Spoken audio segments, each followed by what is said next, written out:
रविवार को आईएमडी ने राजधानी में आंशिक रूप से बादल छाए रहने की संभावना जताई है, लेकिन बारिश नहीं होने की संभावना है। इसके बाद 22 अप्रैल तक आसमान साफ रहने की उम्मीद है और तब तक इस क्षेत्र में लू चलने की कोई चेतावनी जारी नहीं की गई है। शुक्रवार शाम को देश की राष्ट्रीय राजधानी दिल्ली में लोगों को गर्मी से राहत मिली है। नरेला, पीतमपुरा और मयूर विहार जैसे निगरानी स्टेशनों ने 0.6 मिमी बारिश दर्ज की है। पूसा में तापमान 31 डिग्री सेल्सियस से गिरकर 22 डिग्री सेल्सियस पर आ गया, जबकि पीतमपुरा और मयूर विहार में तापमान 32 डिग्री सेल्सियस से गिरकर 21 डिग्री सेल्सियस पर आ गया। हरियाणा में मौसम ने करवट ली है। मौसम विभाग ने अंबाला, पंचकूला और यमुनानगर में बारिश और आंधी का येलो अलर्ट जारी किया है। पंजाब में बारिश और धूल भरी आंधी सहित कई तरह की मौसमी स्थितियां देखने को मिल रही हैं। हाल ही में प्रांत के कुछ हिस्सों में आसमान बादलों से घिरा रहा, लेकिन मौसम विज्ञानियों ने तापमान में बढ़ोतरी की चेतावनी दी है। मौसम विभाग के अनुसार आज उत्तर मध्य महाराष्ट्र में आंशिक रूप से गर्म और आर्द्र मौसम रहने की संभावना है।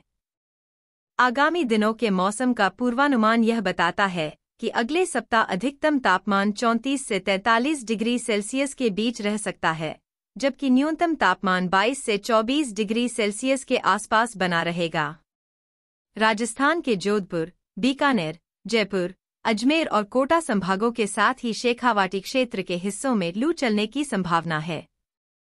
उत्तर प्रदेश में बीते कुछ दिनों से बारिश और तेज हवा के चलने से मौसम पूरी तरह से सुहाना हो गया था, लेकिन अब आने वाले दिनों में मौसम साफ रह सकता है, जिसके कारण लोगों को भीषण गर्मी का सामना करना पड़ सकता है।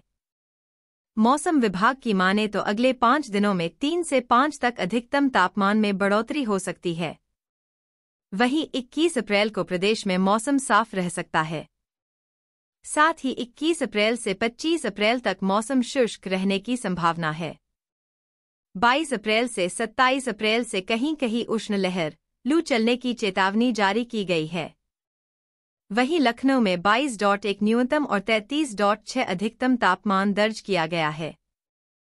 मौसम विभाग की माने तो सोमवार को बांदा, फतेहपुर, प्रतापगढ़, मिर्जापुर, चंदौली, जौनपुर, कानपुर देहात, कानपुर नगर, उन्नाव, लखनऊ, रायबरेली, अमेठी, बस्ती, सुल्तानपुर, अयोध्या, अंबेडकर नगर, बुलंदशहर, अलीगढ़, एटा, फर्रुखाबाद, बदायूं, हमीरपुर, आजमगढ़, बाराबंकी, मऊ, बलिया, देवरिया, गोरखपुर, संतकबीर नगर, कुशीनगर, महाराजगंज, सिद्धार्थनगर और गोंडा में ताप सूचकांक 61 के ऊपर रह सकता है, जबकि चित्रकूट, कौशाम्बी, प्रयागराज, सोनभद्र, वाराणसी, संत रविदास नगर, गाजीपुर, बलरामपुर, श्रावस्ती, बहराइच, लखीमपुर खीरी, सीतापुर, हरदोई, कन्नौज, अमरोहा, मुरादाबाद, रामपुर, बरेली, पीलीभीत, शाहजहांपुर और संभल में ताप सूचकांक 51-64 के बीच रहने की संभावना है।